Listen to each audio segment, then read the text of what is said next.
Very often on social media especially, and just the modern world really, there's always buzzwords that get thrown around. And just recently, you hear a lot more people talking about emotional intelligence. But people don't really explain what emotional intelligence is, which can actually make you feel a little bit not intelligent, right? So here's the thing. I thought it'd be really good to make an episode where I talk about what emotional intelligence is, why it matters, and how you can strengthen it. Because you could be the smartest person in the room. Everyone could tell you you're super clever. But if you don't have emotional intelligence, then you're going to struggle to lead, you're going to struggle to grow, you're going to struggle to thrive and manage your emotions or connect with other people. And when I say lead, I'm not talking about being the big CEO of a company. I'm talking about your family, your friendship groups. Maybe you're a part of a team, whatever it is. And you're going to struggle to lead in those moments when you need to, because everybody does from time to time. You're going to struggle to step up with that if you don't have that emotional intelligence. So if this is something that interests you, then this might be the podcast to listen to today, because it is time for an emotional upgrade. This is the Johnny Lawrence podcast, and it's a podcast about, frankly, being a human being. We're not going to overdo it. We're not going to over promote it. It's a podcast about being a human being. It's about having emotions and how we behave. And we're just going to talk about it, and we're just going to explore it. And we're going to be really realistic about how self-development is implemented in our everyday life. It's not going to be overly complicated. It's just going to be some perspectives. And that's what this is. I'm not saying that I'm right or wrong. I'm not saying that you're doing it wrong or doing it right. I'm just offering some perspectives and some observations and perhaps some stuff that you might find interesting. How about that? How refreshing. I mean, the first point I want to make is emotional intelligence is not about being emotional. Emotional intelligence isn't about wearing your heart on your sleeve or being that super emotional person. It's about recognizing, understanding, and managing your own emotions and being able to identify and perhaps influence the emotions of other people. Make people feel good. Make people understand what you're trying to say. You've got to think of emotional intelligence like, an emotional data management software. Okay, that's nice and I can relate to that, Johnny. You know, what I'm trying to say is that your emotions give you information. And if you have a high emotional intelligence, it means that you know how to use that information wisely. And you're not going to let your emotions run the show, let's say, to a degree.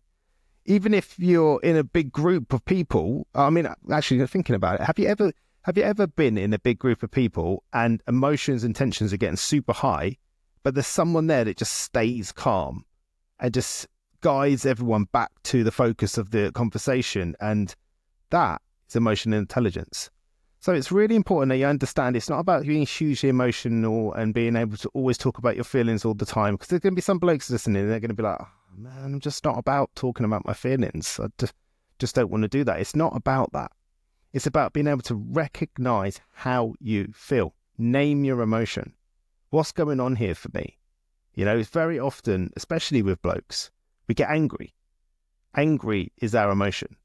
But actually, what if it's not anger? What if that anger is a symptom or a reaction to the actual emotion? And the actual emotion is you felt inadequate, or you felt scared, or you felt frustrated in some way. And then as a result of that, because you don't want to have that emotion, or you're not recognizing that emotion, you just get angry instead. And this is why it's so important to be able to recognize those emotions that we are experiencing in ourselves first, but then also in other people, so that we can learn to deal with people more delicately. For example, if you don't practice emotional intelligence, it's very common and very often, I'm not, shaming anyone for doing this, I've done it myself, is that, when somebody really is angry and you look them in the eye and mean it with every part of your soul, and you say, calm down. I know there are people listening to this now and that enrages them just hearing them you say that, because people do it. I've done it. You've probably done it. It's what we do. And that is a lapse in emotional intelligence.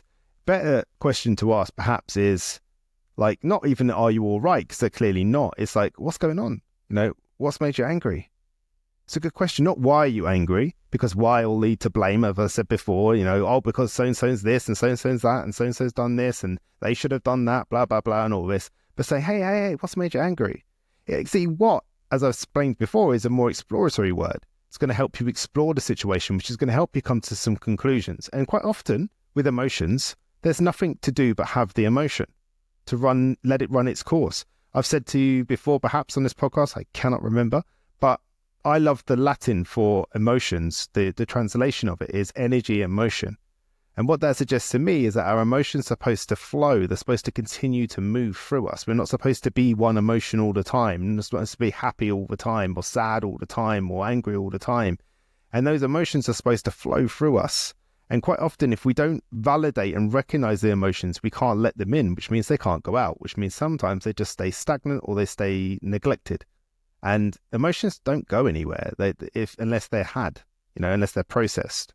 And also they help explain and create safety in a moment. When you know how you feel about something, when you recognize and validate the emotions you're having in the moment, then there's a security and a comfort that comes with that. Even if the situation is that you're scared, at least you recognize that you're scared and that you recognize that that's probably the right emotion because you're in a scary situation. I mean, all that's happening very quickly. But it's really important to understand that emotional intelligence is not about being an emotional person. It's not about wearing your heart on your sleeve and always talking about your emotions. It's not about that. It's about being able to recognize how you feel. Emotional intelligence is a skill. It is actually a skill. It's not a trait, which means, and this is the good news, you're not born with a fixed level of emotional intelligence. It's not like your eye color. It's more like a muscle, which means that it can be trained, it can be developed, it can be strengthened over time. That means anyone,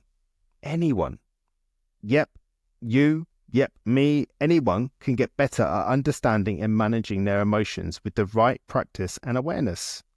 So one simple exercise that I often do with clients is when we want to build emotional intelligence, when we recognize that this is something that we want to spend some time on and that is going to be beneficial for our relationships at home, a relationship with our children, our partners, our relationships at work, relationships with our friendship circles. When we recognize that, at the end of every day, just get into the practice of naming 3 emotions that you experienced that day and what led to you experiencing those emotions. It's amazing, this exercise, because it really does. You will be so surprised at what you notice, because actually so many emotions that we have day to day go unrecognized and unacknowledged. And actually when you stop at the end of the day, and you, I don't know, maybe on the drive to work, you experience some road rage. Let's be clear, road rage is not anger. Rage is anger that's out of control. It's good to recognize that. Whoa, hang on a minute. Why did I overreact so badly? Why did I have road rage on the way to work? Maybe there's something else going on actually. And then maybe it helps you tweak your routines. Maybe there was some stuff in the morning that you needed to do or not do, and you need to tweak those things. And then there was a person at work, maybe you had a conversation with them and it made you feel dejected. So you think about that emotion. I felt really bummed out when I went into the staff room and spoke to so-and-so and wonder what that's about. It just gets you looking at your life and exploring the emotions that you're experiencing. Like I said, these emotions are messages, they're signals, they're things you're supposed to pay attention to, not stuff down and ignore. Now, not every emotion comes with an action. Sometimes it's just an effort to become aware of something. Our emotions are our way that our soul speaks to us and sends us messages and lets us know how we feel about things. It's so important. And being able to train that, firstly, like I say, recognize it, but then recognizing it's not a trait, it's a skill. It's something that everybody can improve upon. Everybody can improve upon it. And that's really important acknowledgement, because if you don't realize you can improve upon it, then you won't try. And this is one of the exercises. So just again, at the end of the day, name 3 emotions that you felt and what led to those emotions. Why, in a sense. And you'll be really surprised about what you notice. I always wonder if that sounds really slurpy on the microphone. Sorry if it does. So I just had a drink. So the next one I want to talk about is that self-awareness. When it comes to emotional intelligence, self-awareness is the bedrock, is the foundation. Everything Absolutely everything in emotional intelligence starts with self-awareness. If you can't recognize what you are feeling and how you can manage it better or communicate it to others, then there's going to be a problem. So you have to be able to recognize your place and yourself in every situation, how you're coming across, whether or not you can actually read the room right. We've all met that person, right, who can't read the room. And you're thinking, bruh, read the room. Like, that's not the story for in here. That's not the response. That's not the way to behave, whatever it is. We've all met that person and there's a cringe element to it. But that just shows that they haven't got that self-awareness. So self-awareness means nothing unless you're noticing what you are feeling. So you have to notice that. And sometimes it's not always about telling people, but it's about noticing how you're feeling and noticing if reactions are building up in you and actually you're getting close to something. There's always a moment before that, before that that thought or that feeling becomes a behavior. There's always a moment before, and if we catch it and we practice catching it, then we will become better at that. And then we won't have to keep apologizing to people for things that we say or do. So what you're feeling, first and foremost, how it's impacting your thoughts and then in turn your actions, and whether it aligns with the values and goals. Now, sometimes what this means is you don't have time to do that. Maybe you're in a meeting and things are fluid, or maybe you're in a group of people and things are fluid, whatever it is. It's about maybe putting a pin in it and learning to walk away from situations. I often say, if you feel like you have to do or say something, then you have been emotionally triggered. And that's probably a good sign and signal that you should walk away or not do the thing that you think you should do. That's always a good idea, I think. So it's all about self-awareness, becoming aware of your place and in the world that you're in and the environments that you're in and how you are impacting it and how you could impact it differently if that's what you need to do, or be really happy with the way that you are impacting your surroundings. So a good reflection would be to ask yourself, what am I feeling right now? And what is that feeling trying to tell me? What am I feeling right now? And what is that feeling trying to tell me? We come at feelings with such judgment, believing that they're right or wrong, or believing that they are telling us to do something, when actually, what am I feeling right now? Okay, I'm feeling a little bit inadequate. What is that feeling trying to tell me? It's trying to tell me that perhaps I need to go off and do some more training. Perhaps it's trying to say this person is trying to make me feel this way. Perhaps it's trying to tell me to keep quiet. Perhaps it's trying to tell me to speak up.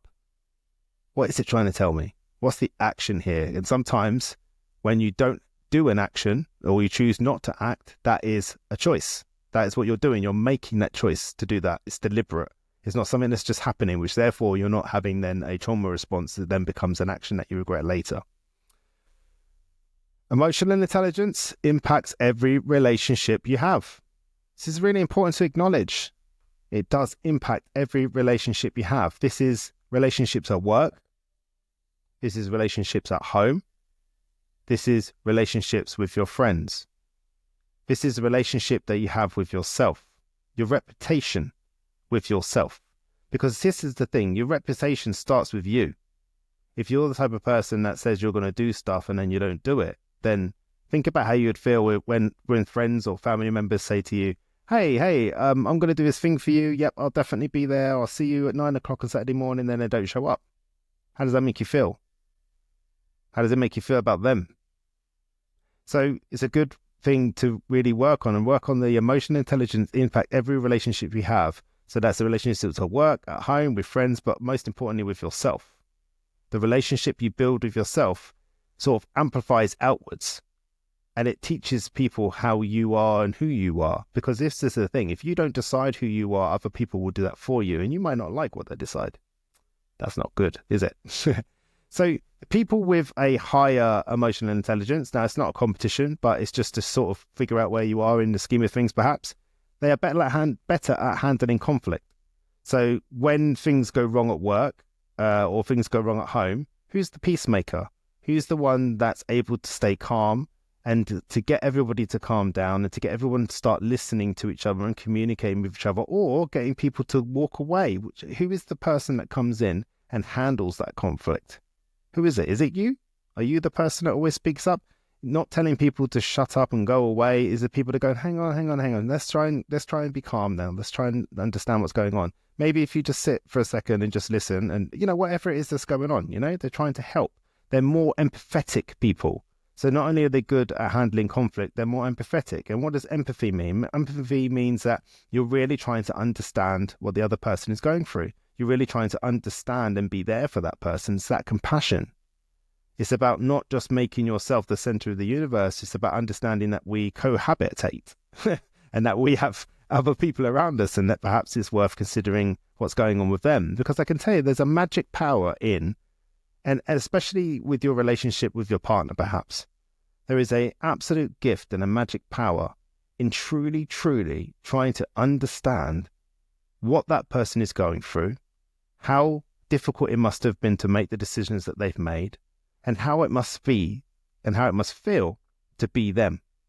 If you really do try to do that, if you put every single effort into that pursuit, I promise you that the way that you see that situation will change. Because we are all human and we're all capable of making mistakes under the right stresses.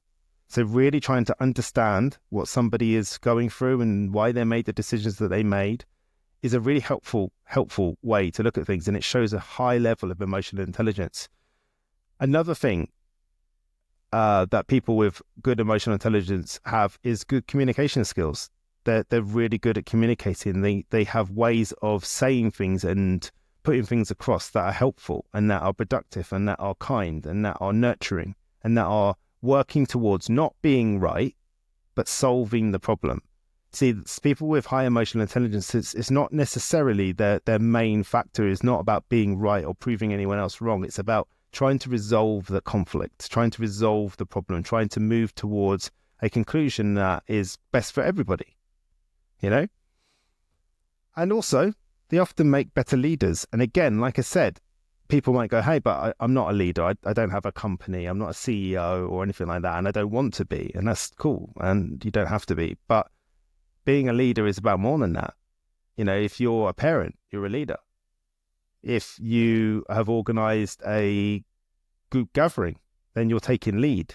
It doesn't mean you're always a leader. It means that you know how to lead and you know when to step up and when to step back, So those people that have that high emotional intelligence, or they recognize that they have that emotional intelligence, or that at least they practice it when they need it. They recognize that it impacts every relationship that they're in. They recognize that they handle conflict better, that they're more empathetic, that they're better communicators, and that often they make better leaders, which is also a cool thing. Why? Well, because they can read the room. Like I said, they know how to read the room. They understand the unspoken feelings in the room. They don't need it explained to them. They can see that so-and-so's feeling a bit awkward, or so-and-so's a bit anxious, or that so-and-so's not following what's going on in the room and maybe it needs explaining. They don't then highlight that and humiliate them. They just maybe explain a little bit more in a different way. They recognize that and they respond rather than react. And response is... a reaction is allowing your emotions to take over in the moment and maybe say or do things that you might later regret. And then when you're experiencing that later regret and you go, oh, I should have done this, that's the response. It's being able to take a pause. And sometimes what that means, like, you're going to get emotionally triggered. There are going to be situations that trigger you. And sometimes you need to take a step back and walk away. You need to be able to give yourself the permission to do that, to take a step back and walk away from a situation. And it's actually okay to own it and say, listen, I'm finding myself getting a little bit worked up about this. It's really important to me. So what I'm going to do is I'm just going to nip to the loo and grab a coffee and I'll be back. Sorry about this. And then walk off, and then come back a bit later. It's okay. Everybody feels their emotions sometimes. Everyone has things they care about and they can get carried away with. Everybody does. And just because they don't tell you that and go, yeah, I understand, I've done that before, it doesn't mean they don't do it. Maybe they're just better at hiding it than you are. You'll recognize them, and they're good people to hang around with. They're good people to watch and observe. They're the people that you say, they just get me, They just get me. They just understand, They're good listeners, or they're very calming when you're around them, or whatever. They're just good people. You want to be around them. And they're good people to watch how they handle it. Success leaves clues, as they say. And then lastly, emotional intelligence is key to resilience and success. It is key, because this is the big one. Emotional intelligence is essential for navigating life's challenges.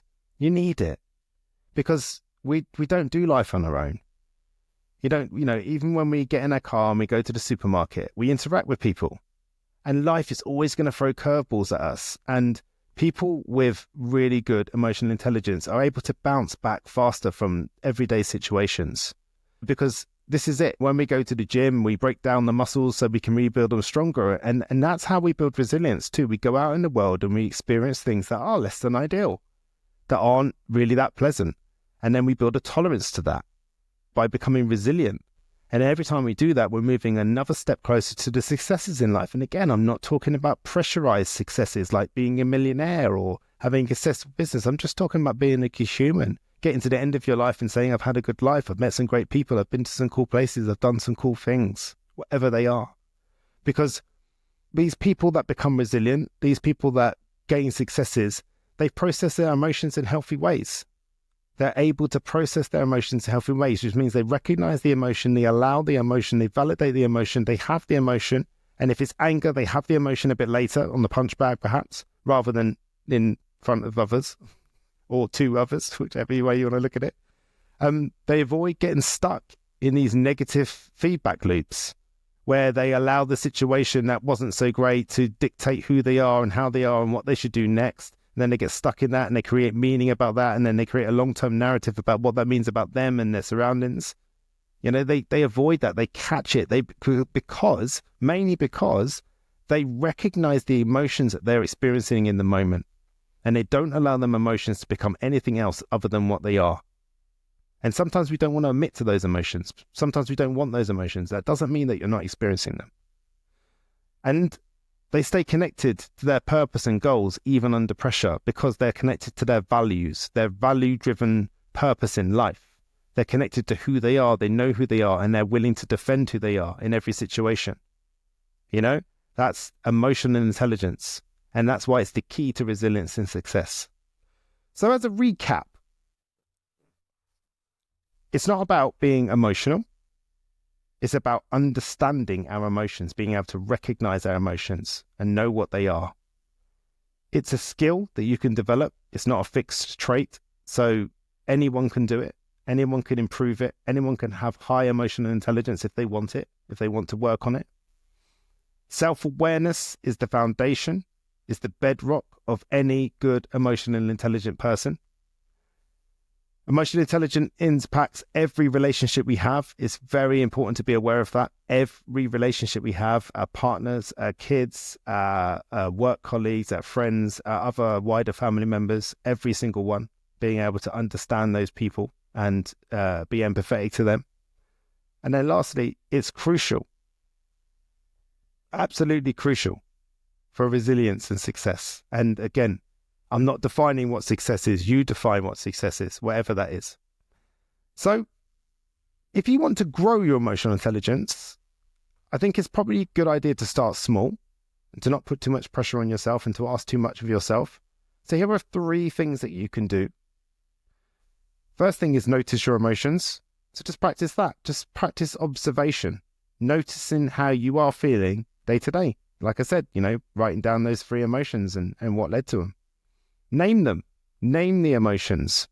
And what's a good idea is every time you name emotions, they're probably going to be reoccurring ones. So write them down. Maybe go to the back of the book that you're writing in and just write down these emotions so you can go back to them.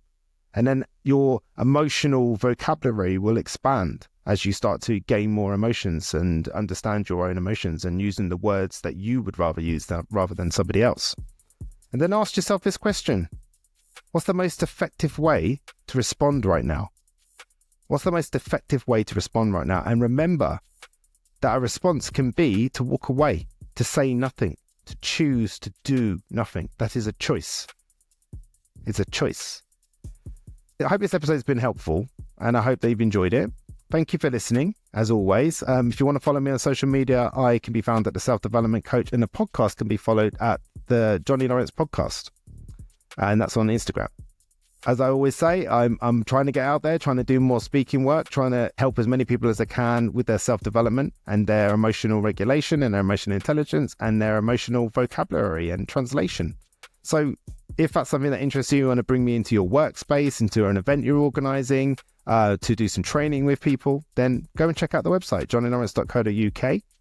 And as always, I'm continuously going to keep pointing you towards the documentary on YouTube. If you've just started listening to the podcast and you want to learn a little bit about why I am the way I am and who I am and all those different things, then go and check it out, The Slavery of Addiction on YouTube. I'm very, very grateful for you listening this week, and I will see you again next week.